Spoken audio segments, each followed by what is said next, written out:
I'd like to share the craziest story that happened to me. One of those that feels like a bad dream, but you're wide awake in the middle of it. So, grab a seat, because I've got something wild to tell you. It all started on a Tuesday evening, just after I'd wrapped up a hectic business trip in Dallas.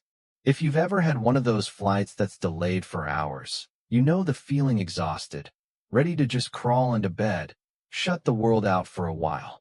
I live in a quiet little town called Oak Ridge Heights, in a house I've busted my ass to afford. It's a two-story colonial, nothing flashy, but it's mine. It's my sanctuary, the one place that's truly mine.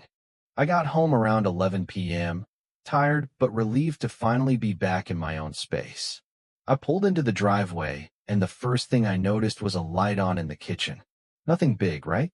But I always turn off the lights before I leave, so it stuck out to me.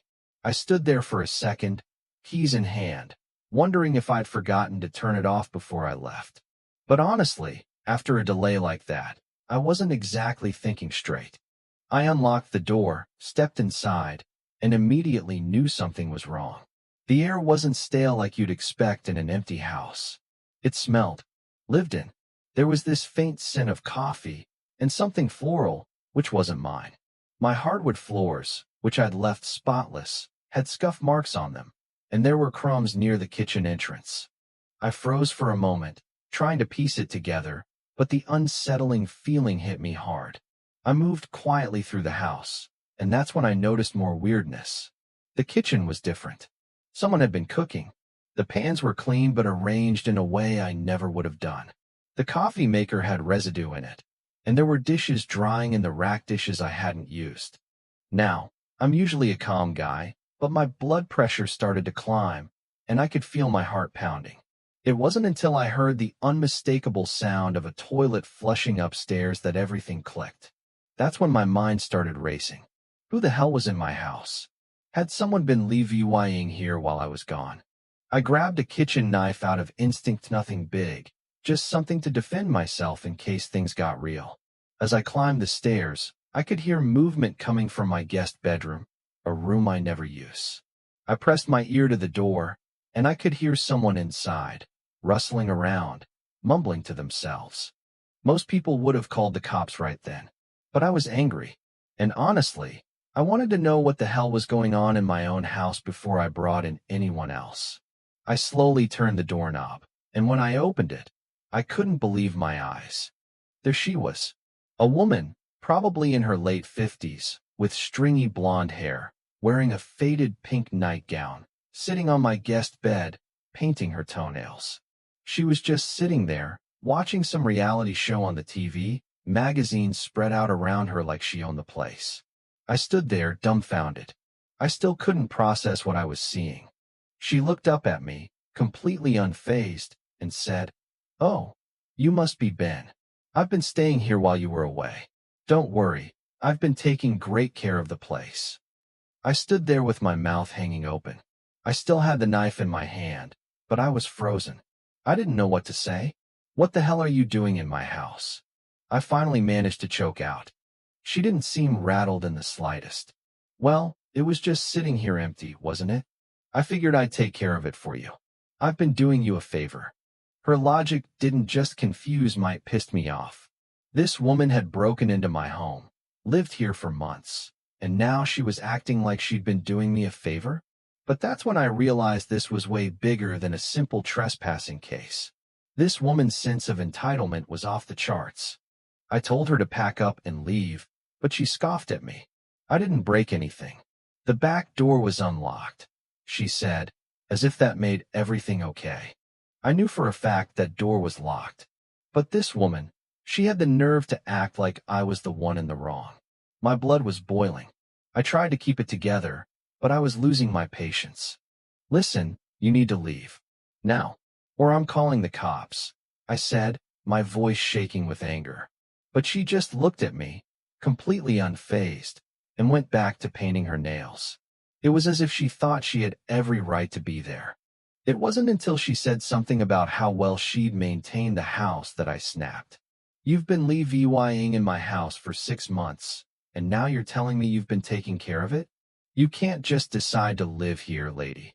I shouted, feeling the full weight of the absurdity of the situation. She rolled her eyes. I've only been using the guest room and the kitchen, of course. A girl's gotta eat. I've kept everything neat. And I even organized your spice rack, she said as if she'd done me the biggest favor. The moment she said that, it hit me.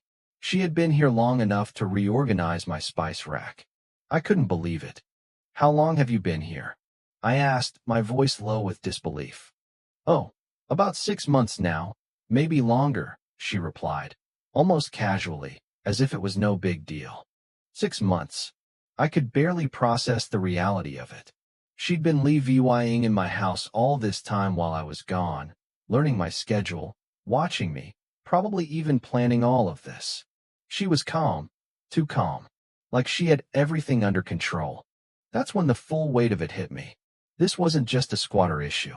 This woman had an entire plan, and she was using every single loophole to justify it. She even said she was going to claim my house through something called adverse possession. That's when I realized this wasn't just some crazy woman. I was dealing with a full-blown criminal mastermind. Do you really think you're going to get away with this? I said, shaking my head. You're not getting my house. I'm calling the cops. But she wasn't done yet. She had a backup plan, a way to manipulate the whole situation. She called some neighbors who'd been in on it with her. The moment they walked in, I knew I was in trouble. They looked at me like I was the crazy one, like I was the aggressor. And that's when she started playing her cards.